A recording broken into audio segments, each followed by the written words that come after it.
청취자 여러분 안녕하십니까? 장원석입니다. 2019년 2월 14일 목요일 YTN 라디오 수도권 투데이를 시작하겠습니다.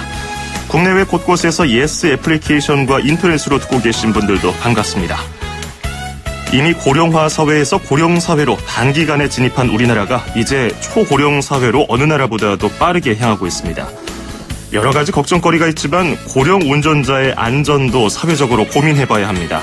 엊그제 96세 운전자가 교통사고를 내서 사상자가 발생하기도 했죠. 저희 수도권 투데이에서도 여러 차례 고령 운전자에 대한 주제를 다뤄봤는데요. 오늘은 지자체 제도 차원에서 접근해보겠습니다.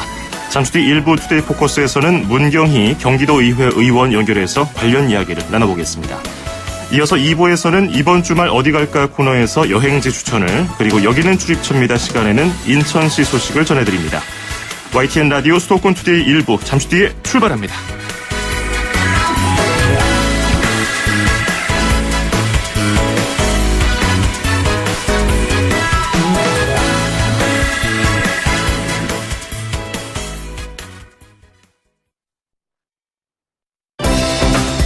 수도권과 관련된 소식은 모두 여기 YTN 라디오 수도권 투데이.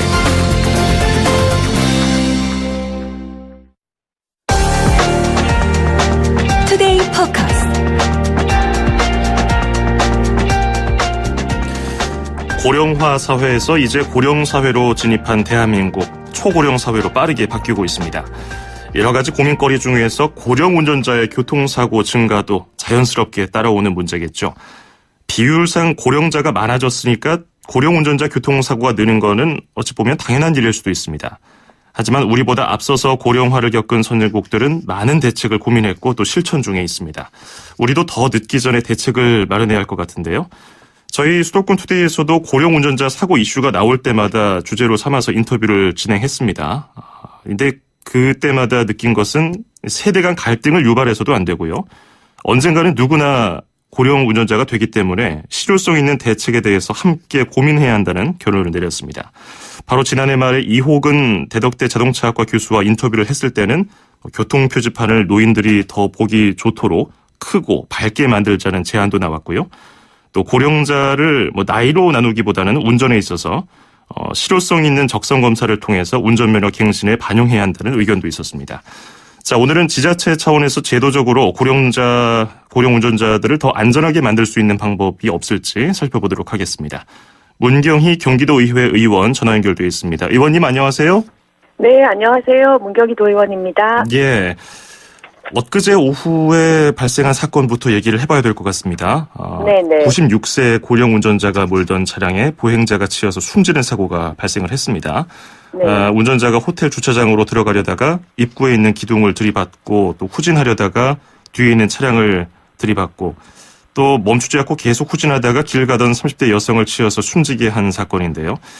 물론 조심스럽게 접근해야 할 점은 여기에서 운전자 나이만 빼버리면 이전에도 비슷하게 발생했던 사고 유형이거든요. 하지만 여기에다가 운전자 나이가 포함되면은 이제 여론은 고령 운전자들이 위험한 거 아니냐 이런 인식이 생기기 때문에 저희 같은 언론에서도 되도록 자극적인 프레임을 설정하지 말고 보도를 조심해야 할 텐데 이 사고에 대해서 어떻게 도 의원님 평가하고 계십니까? 네, 이제 연일 이 96세 그 직전에 고령 운전자 사고뿐만 아니라 그 직전에 또 전남에서도 사고가 있었잖아요. 그래서 연일 계속되고 있어서 많이 우려스럽고 저희가 이제 정책적으로 조금 전에 우리 그 아나운서님께서도 말씀하셨던 세대 간 갈등 요소로 자리 잡지 않으면서도 고령 운전자 안전사고에서 우리가 좀 더 잘 교통사고 유발을 낮출 수 있도록 하는 정책이 필요합니다. 예. 그래서 현재 적성 검사 기간이 5년에서 3년으로 단축되어 있다고는 하나 이것이 좀 실효성이 있으려면 맞춤 적성 검사가 돼야 되는 거죠. 예. 지금 눈 검사 또 기능 검사 간단하게 앉았다 일어났다 하고 이런 것들 등으로만 해서는 안 될 것 같고요. 선진국처럼 좀 맞춤형 적성 검사와 또 안전 교육 등이 강화돼야 된다고 생각합니다. 예. 전 세계적으로 출산율이 낮아지는 추세고요. 평균 수명이 늘면서 당연히 고령자 비율은 계속해서 늘고 있지 않습니까? 네네. 그래서 다른 나라에서도 이 고령 운전자 이슈에 대해서 오래전부터 관심을 가지고 있는데 최근에는 영국에서 지난달에 네. 발생한 사고로 또 현재 언론에서 크게 다룬 바가 있는데요. 엘리자베스 2세 여왕의 남편 98세 필립 공 차가 전복되는 사고가 발생한 겁니다. 그래서 그렇죠. 언론에서도 이슈가 되고 영국 국민들도 걱정이 많아지니까 이 필립 공이 사고 이틀 만에 운전면허를 반납을 했습니다. 네. 일본에서도 운전 졸업이라는 말이 익숙해졌고요. 이렇게 세계적인 분위기 속에서 의원께서는 이 고령 운전자 운전면허 자진 반납과 관련해서 조례안을 발의하셨잖아요. 네. 평소에 이 부분에 대해서 어떻게 민원도 많고 관심도 많으셨습니까? 네. 사실은 이게 지금 우리 언론에서도 많이 다뤄주시고 해서 평상시에 많이 저희가 듣고 있습니다. 근데 사실은 정책을 위반하거나 조례를 만들어야 할 위치에 있다 보니 민원들도 많이 접하게 되는데요. 이번에 이렇게 조례를 만든 이유는 저희 지역에서 민원인께서 이런 정책을 좀 세워주면 더 안전하지 않겠냐라는 민원 제의가 들어왔어요. 예. 그래서 그 민원도 적극적으로 검토하고 또 우리 그 고령 운전자로 인한 사고율도 점검하면서 이런 정책이 빨리 조기에 좀 만들어져야겠다라는 공감대를 형성하면서 이 조례를 만들게 됐습니다. 예. 그러면 경기도 교통안전 증진을 위한 조례 일부 개정 조례안. 여기 네. 조례안의 구체적인 내용은 뭡니까?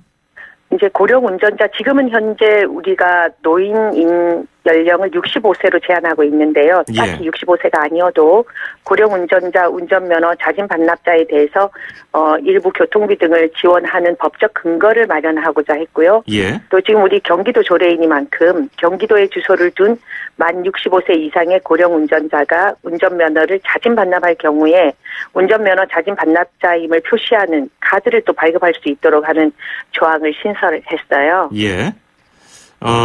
반납을 했을 때 내 삶에 불편이 없고 또 우대를 해준다면은 그 운전면허 반납에 대한 인식이 지금보다는 좀 달라질 것 같은데요. 구체적으로 네네. 교통비 지원의 경우는 어느 정도 우대가 예상이 됩니까? 아직 저희는 교통비 지원을 정확한 금액은 아직 예. 정하진 않았는데요.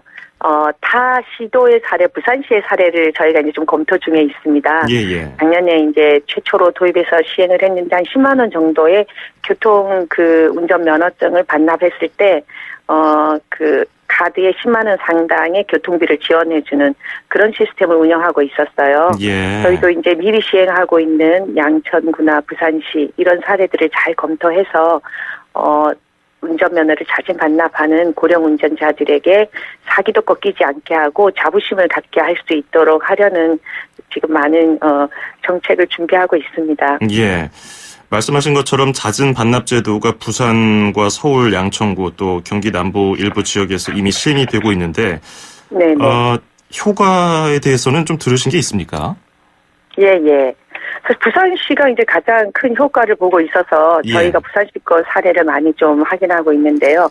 작년에 교통사고 사망자 수가 이 노령 운전자에 의한 교통사고 사망자 수가 그 전년도는 30명이었는데 작년에 이거를 시행하고 약 16명 정도로 대폭 감소했다. 그러니까 사망자 수가 한 거의 45% 이상 감소했다. 이런 발표를 저희가 접하고 있어서 이거 좀 빨리 시행해야겠다. 이런 생각을 하고 있어요. 예.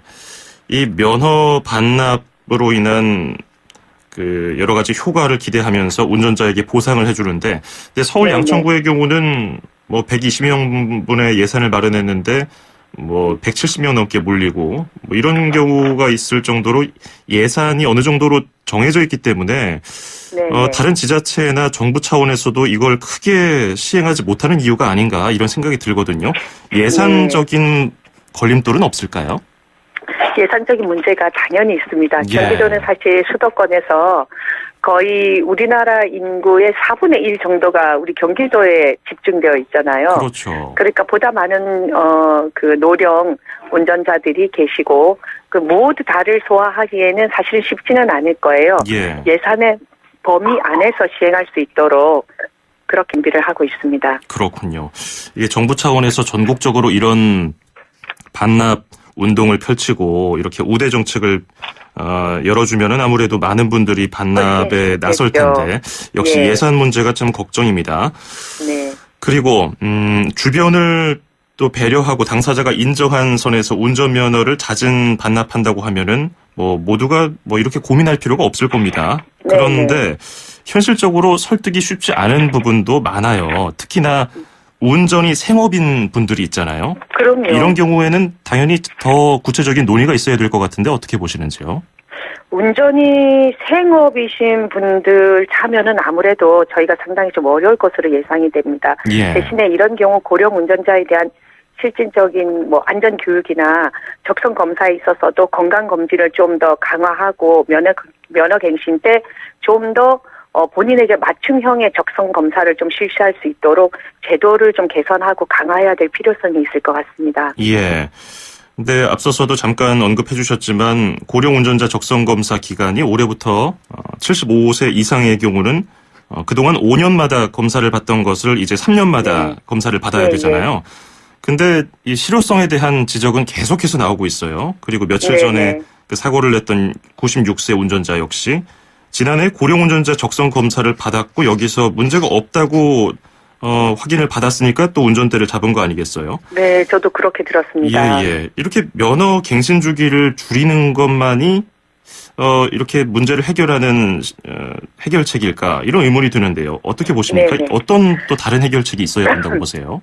그러니까요. 지금 저도 적성 검사를 받으러 가면 그냥 시력, 청력, 뭐 간단하게 불편한 데 없으신가, 뭐 예. 신체 검사 수준 정도인데 사실 운전 주의력과 판단력에 대해서 좀 저희가 세밀하게 받을 수 있는 적성 검사는 아닌 것 같아요. 예. 아까 이제 그 우리 아나운서께서도 말씀하셨던 일본의 경우에도 운전면허 갱신 시에 개인의 특성에 맞는 운전 방법 이런 것들 다 고려해서 적성 검사를 실시하고 인지 기능 검사를 실시한다고 합니다. 예. 저희도 이제 더 늦기 전에 운전면허 적성 검사를 좀 더 강화하고 거기에 인지 능력 검사까지 함께 강화된 적성 검사를 실시하고 또 안전 의무 교육도 좀 더 고령 운전자에게는 도입해야 되겠다.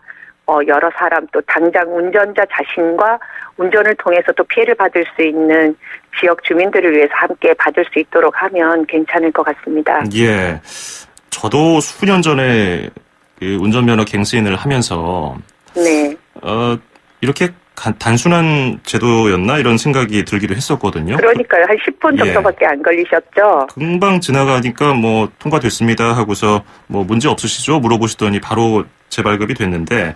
네네. 근데 뭐 저의 경우는 뭐 이 고령자분들과는 좀 다르다고 하더라도 고령자들은 좀 특이한 다른 뭐 검사 방법이 있을 줄 알았는데 별로 없나요? 그런 것이? 그러니까 현재 우리나라는 예. 그런 장법이 특화되어 있거나 나눠져 있지 않습니다. 그래서 교통안전대책을 사실 국가적으로 이런 것들은 적성 검사와 인지기능 검사 강화 이런 것들이 필요할 것 같아요. 예. 지자체에서 또 하는 것은 한계가 있을 것 같습니다. 그렇군요. 그래서 앞서 예로 들어주신 일본의 사례 75세 네네. 이상의 고령 운전자가 인지기능 저하로 의심되는 운전 행위를 했을 경우에는 인지기능 검사를 받게 하고 또 뭐 개별 상담, 뭐 맞춤형 뭐 교육을 받아야 한다고 하는데 여기에 응하지 않으면 면허를 취소시켜 버리더라고요. 예. 그리고 뭐 뉴질랜드의 경우는 이거보다 더 강력하게 80세 이상 운전자 면허를 자동으로 말소시켜 버리고 강제 면허 횟수인 거죠. 2년마다 다시 시험을 치르게 하는데 뭐 반납을 유도하는 것도 좋지만 이렇게 좀 강한 제도를 들여야 한다는 지적도 있거든요. 이 부분에 대해서는 어떻게 보세요? 그러니까 이것이 세대 간 갈등으로 비춰지지 않아야 된다라는 것이 포커스를 좀 저희가 맞춰야 될 것 같습니다. 예. 우선은 우리나라에서는 아직 시행 초기 단계이고 각 지자체별로 그것도 선택적으로 시행하고 있는 만큼 전국적으로 이 문제를 일단은 자진 반납 형태로 시작했다가 조금 더 인지 능력을 강화할 수 있는 그런 적성 검사와 그리고 개별 안전 교육 등등으로 좀 강화해 가면 될 것 같고요. 예.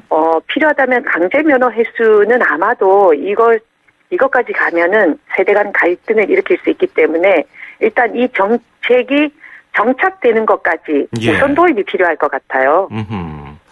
일본에서는 또 일찍이 1998년부터 65세 네. 이상 운전자가 운전면허를 스스로 반납하도록 캠페인도 활발하게 벌이고 있다고 해요.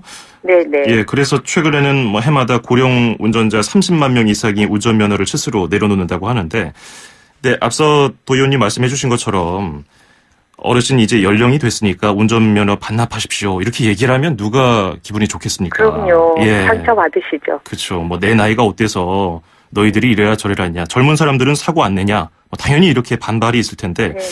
어르신들이 좀 상처를 받지 않고 자발적으로 운전대를 잡지 않도록 뭐 운동을 벌인다든지 지자체 차원에서 캠페인을 벌인다든지 좋은 아이디어 없을까요? 그래서 저희는 일단 이번에 혹시 자진 반납을 고려하고 계셨는데 예. 그냥 귀찮아서 혹은 뭐 특별한 뭐가 없으니 가지고 있어야지 하시는 분들을 적극 독려하기 위해서 자진 반납 제도를 지금 조례로서 추진하고 있고요. 예. 저희가 어르신들께 여쭤봤더니 어르신들께서는 운전면허증을 갖고 계신 걸 상당히 자랑스럽게 생각하세요. 예. 그러니까 도로안전교통공단에서 예를 들어 반납하신 어르신들께 반납자라는 그런 것을 표시해 둠으로써 더 우리가 존경스럽게 생각할 수 있도록 하는 그런 정책을 함께 펼 수 있겠다. 이런 제안도 또 해주셨습니다. 예. 그래서 자진 반납해서 면허증을 주시는 분들께는 또 거기에 합당한 저희가 거기에 표시해 드리는 카드에 표시를 해드리고 또 여러 가지에서 할인을 또 받을 수 있도록 하는 우대 정책 등등등으로 함께 노력할 수 있도록 저희가 잘 제도를 마련해야 될 것 같아요. 그렇군요. 지금 도 의원님께서 발의하신 경기도 교통안전 증진을 위한 조례 일부 개정 조례안은 입법 예고가 된 상황인가요? 네네. 어제 저희 상임위를 통과했습니다. 아, 어제 통과가 됐군요. 예예. 그러면 실제로 그 상임위가 통과됐으니까 의회가 열리면은 바로 통과가 가능성이 높은가요? 네, 이번 달 19일 날 본회의에 상정될 예정이고요. 예. 지금처럼 아마 서로 공감하는 어르신들, 노령 운전자에 대해서 좀 많이 우려를 표하고 여기에 대한 대책이 필요하다라는 이런 사회적 인식이 모아져 있잖아요. 예. 별 무리 없이 통과될 것 같고요. 그래서 이제 여기에 대한 세부 시행 규칙이나 정책들을 좀 더 꼼꼼하게 준비하는 것이 필요할 것 같습니다. 그렇군요.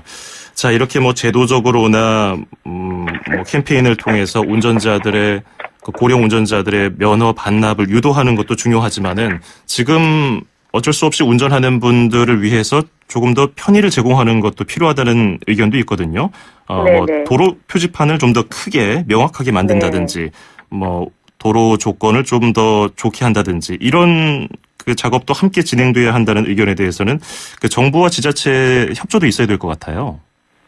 네, 그리고 사실은 저희가 살펴보면 예. 안전을 위한 예산은 있습니다. 도로 안전을 위한 예산이 있는데 어디에 우선적으로 쓰여지는 것이 늘 관건이었죠. 예. 지금처럼 이렇게 사회적으로 이슈화가 되고 함께 관심을 모아가지고 이렇게 공감대가 형성되었을 때 조금 전에 이제 말씀해 주셨던 대로 도로 안전 표지판도 좀 더 어르신들이 눈이 이제 시력이 저하됐을 때 볼 수 있도록 미리 좀 도로 표지판도 강화해야 될 것 같고요. 또 바닥 신호등으로 해서 뭐 LED 조명으로라도 좀 볼 수 있도록 예. 그런 안전 사각지대에는 그런 것도 좀 필요할 것 같고 다양한 도로 안전 표지판 또 도로 시설물 등을 강화시킬 필요가 있을 것 같아요. 예, 알겠습니다. 오늘 도움 말씀은 여기까지 듣도록 하죠. 고맙습니다.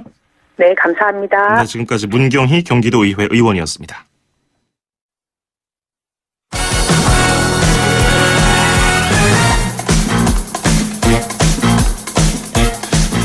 네, 계속해서 수도권 뉴스 브리핑입니다. 서울의 30년 넘은 다리와 터널, 지하철 등 낡은 시설물이 현재 30%대지만 10년 뒤면 절반까지 늘어나는 것으로 나타났습니다. 한국건설산업연구원은 서울시청 포럼에서 지난 2017년 서울시 도로 교량의 34%와 도로터널 31%가 노후 시설물이라고 밝혔습니다.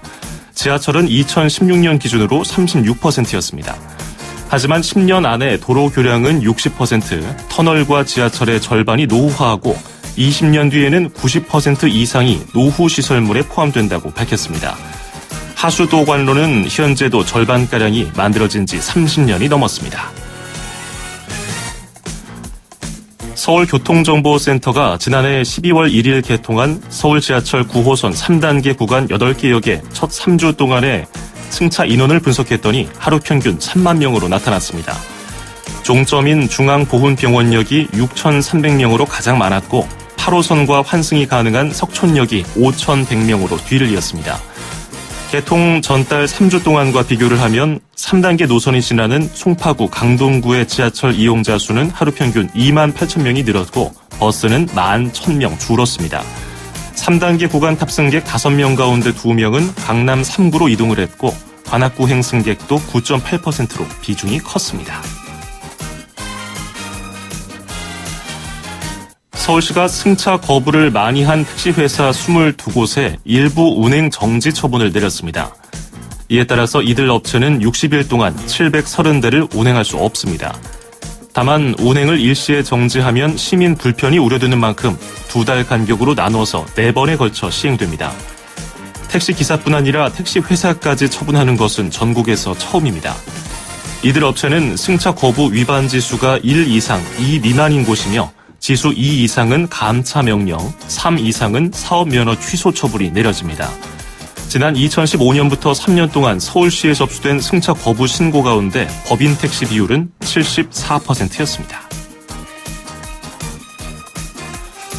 서울시는 다음 달부터 65살 이상 저소득 홀몸 노인 6천 명에게 반려식물을 주기로 했습니다. 또 원예 치료사가 정기적으로 방문해서 식물 관리 방법을 설명하거나 전화로 안내하는 등 어르신들이 정서적으로 고립되지 않도록 지원할 계획입니다. 지난해 참여 노인 330명을 대상으로 만족도를 조사했더니 90%가 넘는 응답자가 우울감과 외로움 해소 등에 도움이 됐다고 답했습니다. 서울시는 지난 2017년부터 홀몸 노인 고독사나 우울증 등의 해결 방안으로 아이비와 백냥금 같은 식물을 지원하고 있습니다. 경기도는 올해 5대 분야 88개 중점과제에 모두 1조 9천억 원을 투자하는 내용의 경제 활성화 정책을 발표했습니다. 경기도는 우선 소상공인과 중소기업 육성자금을 1조 8천억 원으로 늘리고 민간 투자사와 함께 100억 원 규모의 중소벤처기업 재기 지원 펀드를 조성합니다. 골목 상권 활성화와 지역경제 선순환을 위해서 모든 지역에서 지역화폐 5천억 원을 발행하고 전통시장과 소상공인 지원을 전담하는 경기시장상권진흥원도 설립합니다. 경기도는 또 예산의 64%를 상반기에 조기 집행하기로 했습니다. 경기도는 생활 형편이 어려운 체납자에게 세금 납부를 유예하거나 면제하는 방안을 추진하기로 했습니다. 경기도는 그동안 납부 능력과 관계없이 압류와 공매 등 체납 처분을 했지만 재산이 없고 경제적 어려움마저 겪는 생계형 체납자에게는 분납과 유예, 면제 등 구제책을 지원하는 등 맞춤형 징수 활동을 벌이기로 했습니다. 경기도는 전체 체납자 400만 명 가운데 생계형 체납자가 6만 명이 넘을 것으로 추산했습니다. 경기도가 대학 졸업생의 취업률을 높이기 위해서 능력 중심 상시 채용 방식인 경기도형 대학생 취업 브리지 사업을 추진합니다. 이 사업은 기업이 필요로 하는 대학의 전공 과정 운영과 기업의 장기 현장 실습을 연계하는 것으로 자격 조건보다는 실무를 중심으로 수시 채용하는 형태입니다. 사업에 참여하는 대학은 경기도의 자금 지원 등을 받아서 협약 기업을 모집해 지역의 산업 특성과 경향을 반영한 전공 과정을 개발하고 현장 실습을 연계해서 10달 동안 운영하게 됩니다. 경기 남부지방경찰청은 노인들이 안전하게 건널목을 건널 수 있도록 보행 신호를 연장할 계획이라고 밝혔습니다. 노인 보행자의 통행이나 사고가 잦은 건널목 930여 곳이 대상인데요. 경찰청은 건널목의 보행 속도 기준을 현재 1초 1m에서 1초 0.8m로 완화할 계획인데 이렇게 되면 20m 길이 건널목의 보행 신호는 5초 길어집니다. 인천 지역 표준지 공시지가가 지난해보다 평균 4.37% 올랐습니다. 전국 시도 가운데 충남에 이어서 두 번째로 낮은 상승률입니다. 인천에서 표준지 공시지가가 가장 높은 지역은 부평구 부평동 상가로 1제곱미터에 1,215만 원이고 최저 지역은 옹진군 소청리의 임야로 1제곱미터에 320원입니다. 박남춘 인천시장과 영화인들이 야외 세트장 건립을 포함해서 인천을 영화 문화도시로 발전시키는 방안을 논의했습니다. 박 시장 등은 간담회에서 최근 1,000만 관객을 넘어선 영화 극한 직업의 주요 배경이 된 배다리 주변을 예로 들면서 지리적 특성을 활용한 영상 콘텐츠 활용 방안을 논의했습니다. 영화인들은 인천에 야외 세트장 같은 전문 촬영시설이 마련된다면 수도권의 주요 콘텐츠 생산기지가 될 것이라고 건의했고 박 시장은 추경을 통해서라도 적극적으로 추진하겠다는 뜻을 밝혔습니다. 지금까지 수도권 뉴스 브리핑이었습니다.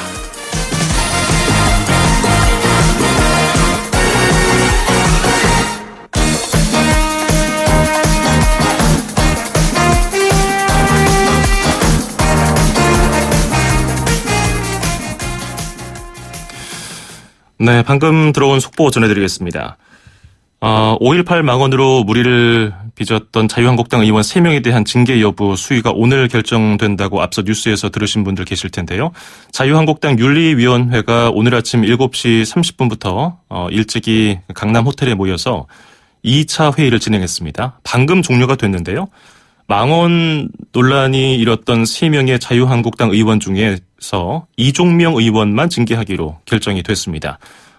김진태 의원과 이종명 의원 두 사람 이름으로 그 자리가 마련됐던 것으로 알려져 있었는데요. 이종명 의원만 징계하기로 결정이 됐습니다. 김진태 의원은 당권 주자에도 도전을 했기 때문에 만약에 여기서 징계가 있었다면은 피선거권을 박탈당하게 되는 상황이었는데 일단 이종명 의원만 징계하기로 자유한국당 윤리위 2차 회의에서 결정이 됐고요. 김순례 의원 역시 전당대회 뒤에 재논의를 진행하기로 했다는 소식이 들어왔습니다. 당 비상대책위원회의 징계 결과가 통보가 되고요. 비대위에서 오늘 의결된다고 합니다. 자, 자세한 내용은 이어지는 뉴스에서 알려드리겠습니다. 자,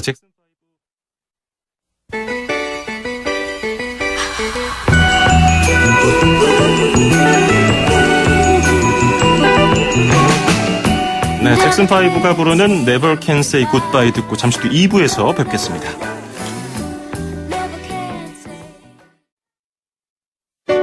2,500만 수도권 청취자를 위한 모든 소식이 한자리에 YTN 뉴스 FM 수도권 투데이. 네, FM 94.5MHz YTN 라디오 수도권 투데이 듣고 계시고요. 저는 아나운서 장원석입니다. 2부에서는 이번 주말 어디 갈까 코너에서 여행지 추천을 해드리고요. 또 여기는 출입처입니다 시간에는 인천시 소식도 전해드립니다. 40초 뒤에 뵙죠.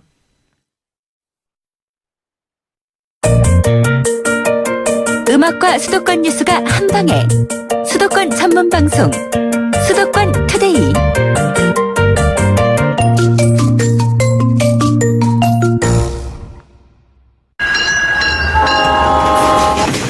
Ignition, liftoff.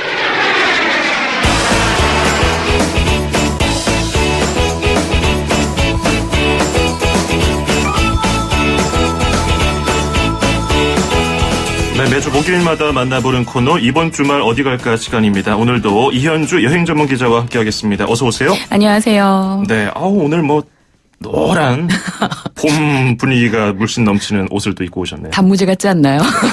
제 주변 지인들은 제가 노란색 코트를 입고 나오면 단무지 같다 하는데. 그렇게 말씀하시니까 단무지 같네요. 그 전까지는 개나리를 생각했는데. 개나리로 하겠습니다. 네, 그래서 참 프레임이 중요한 것 같아요. 네. 자, 오늘은 어디로 가볼까요? 그 올겨울에 가장 그리운 것 중에 하나가 눈이 아닐까 싶어요. 네. 눈 오는 날 약간 어딘가에 낭만적인 곳으로 떠나고 싶은데 다행히 내일 눈 소식이 있더라고요. 그런가요? 눈 소식이 있어요? 오늘도, 내일도 있고 다음 주 중에도 약간 눈 소식이 있어서 네네. 오늘은 눈 내리면 걷기 좋은 철길로 떠나볼까 하는데요. 네.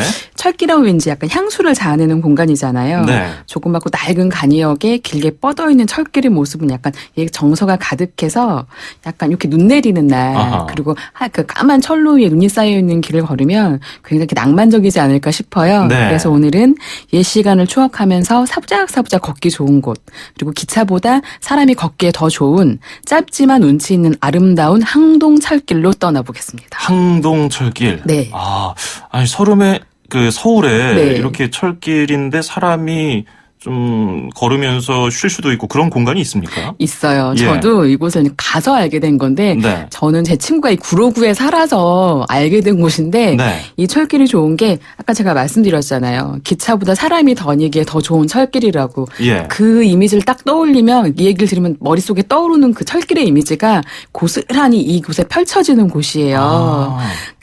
이 철길은 폐철로는 아니에요. 예. 정확하게 1959년에 만들어진 서울시 구로구 대구구 오류동과 부천시 옥길동 구간에 이어진 단선 철로인데 과거 원래 화물 운반 철도로 이용이 되다가 현재도 주에 한 1, 2회 정도 군수물자 수송을 위해서 부정기적으로 운행이 되는 열차예요. 네. 그런데 이제 뭐 전성기 때는 굉장히 많은 열차가 다녔지만 지금은 뭐 한 달에 4번에서 5번 정도밖에 다니지 않기 때문에 평소에는 사람들이 자유롭게 걸으면서 사색을 즐기기에 좋은 길이에요. 네. 그리고 무엇보다 좋았던 곳은 정말 풍경이 한적하고 자연스러워요.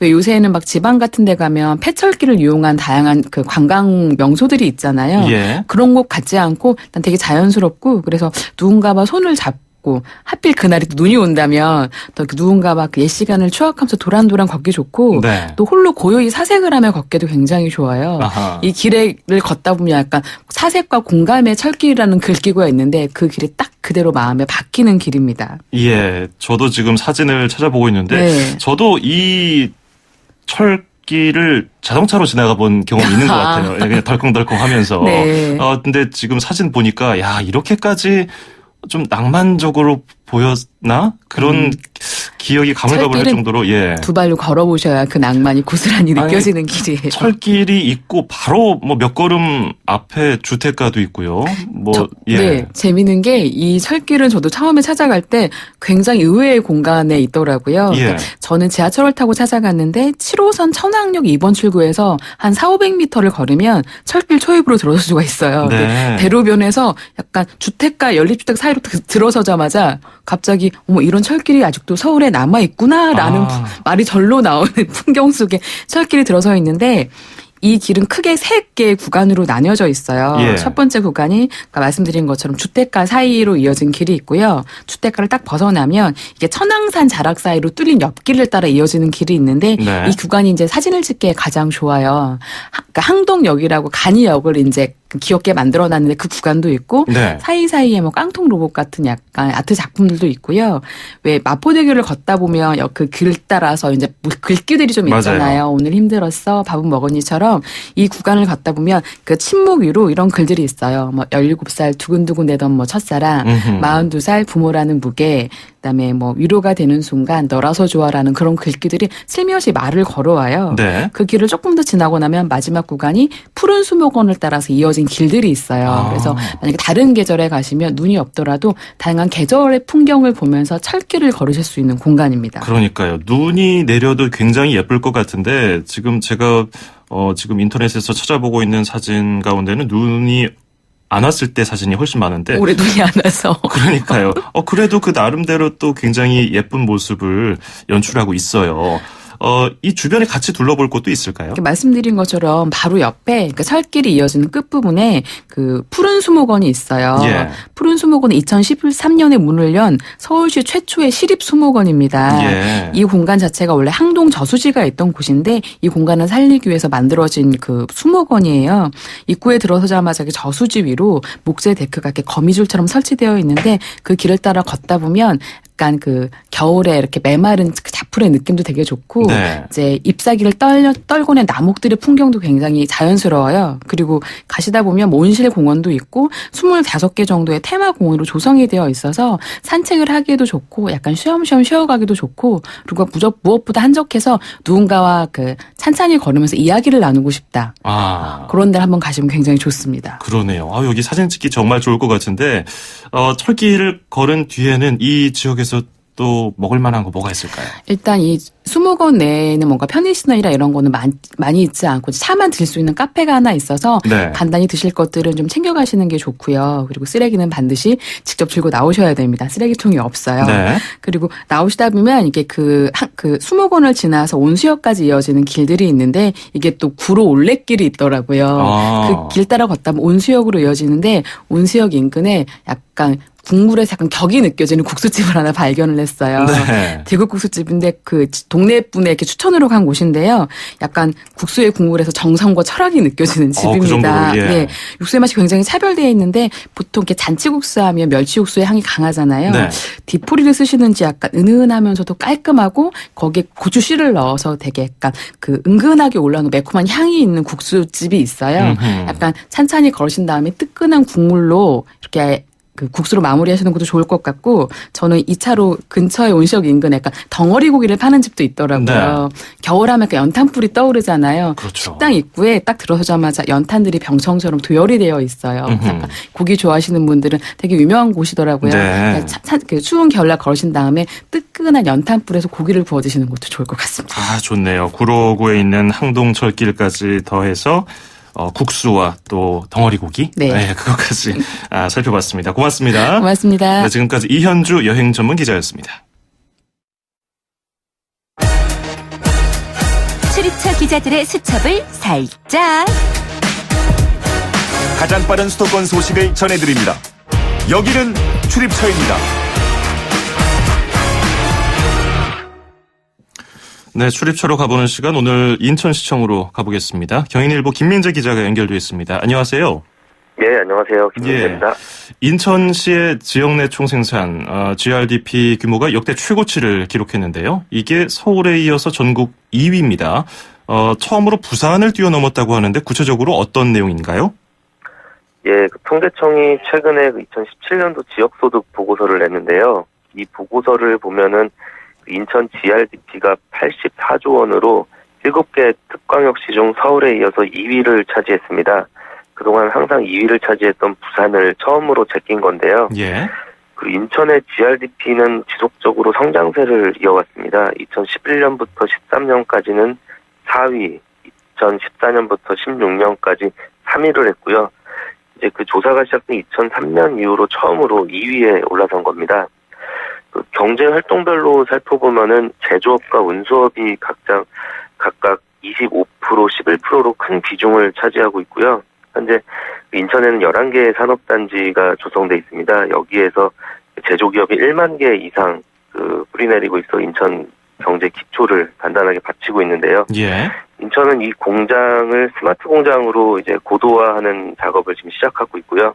또 송도와 영종도, 청라에 있는 경제자유구역을 중심으로 바이오, 로봇 등 4차 산업을 좀 앞으로 성장시키려고 추진하고 있습니다. 예. 그리고 또 운수업 분야의 경우는 인천이 또 공항과 항만이 있지 않습니까? 네. 그래서 그 반도체와 자동차를 중심으로 그 특광역시 중 유일하게 6년 연속으로 수출 성장세를 유지해서 지난해 사상 처음으로 408억 달러의 수출액을 달성했습니다. 이게 GRDP 성장을 이끌었고요. 또 이제 4월에 크루즈 터미널이 개장하고 신안과 국제공항 개발이 좀 더 이뤄지면은 운수업 성장에도 좀 날개를 더 달지 않을까 그렇게 예측됩니다. 예. 인천의 다른 경제 지표도 눈에 띄는데요. 경제 성장률이 높았네요. 네, 그 GRDP와 함께 경제 성장률도 특광역시 가운데 가장 높은 수치인 4%를 기록했습니다. 그 전국적으로 봐도 다른 광역자치단체 중 가장 높은 성장률을 기록한 경기도나 제주도 다음으로 전국에서 세 번째 순위에 오른 겁니다. 그 외국인 투자의 어떤 그 직접적인 지표라고 할 수 있는 외국인 직접 투자 비율도 단연 수익권이라고 할 수 있는데요. 예. 산업통상자원부의 외국인 투자 동향을 보면 인천시의 외국인 직접 투자금은 지난해 48억 달러로 2016년 8억 달러, 2017년 9억 달러에 비해서 크게 증가했습니다. 지난해 전국에서 가장 많은 투자액인 72억 달러의 서울에 이어서 두 번째로 실적이 높은 건데요. 인천의 일자리 지표 또한 청신호가 지금 있습니다. 예. 그래서 2018년 11월 기준으로 인천의 경제활동 참가율이 65.8%로 전년 동기 64.4%보다도 개선됐고요. 고용률도 63.3%로 서울, 부산을 제치고 특광역시 중 1위를 차지했습니다. 예. 특히 그 청년 고용률을 보면요. 2017년 4분기부터 5분기 연속으로 특광역시 1위를 수성했고요. 지난해 전국 청년 고용률 평균이 42.7%로 7대 도시 평균인 41.2%보다 좀 높은 수치를 보였고요. 다만 이런 외형적인 성장에 안주할 것이 아니라 실제로 이를 시민들이 체감하고 있는지가 중요한데요. 인천시는 앞으로 이런 지표를 바탕으로 내실 있는 경제 발전을 이루기 위한 전략을 수립하기로 했습니다. 예, 오늘 소식 여기까지 듣겠습니다. 고맙습니다. 네, 감사합니다. 네, 지금까지 경인일보 김민재 기자였습니다.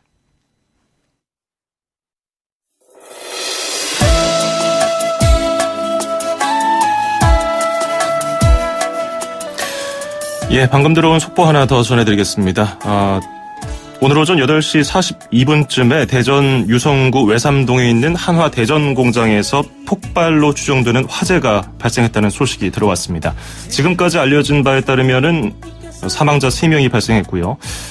한화 대전 공장은 화약 등을 취급하는 곳인데요. 지난 5월에도 폭발 사고가 발생해서 2명이 숨지고 5명이 다친 바가 있습니다. 오전 8시 42분에 대전 한화 공장에서 화재가 발생해서 3명의 사망자가 발생했다는 속보 전해드렸습니다. 자세한 내용은 잠시 뒤 이어지는 뉴스에서 전해드리겠습니다. 자, 수도권 투데이 오늘 순서 여기까지고요. 이치현과 번님들 당신만이 띄워드리면서 인사드리겠습니다. 장원석이었습니다. 고맙습니다.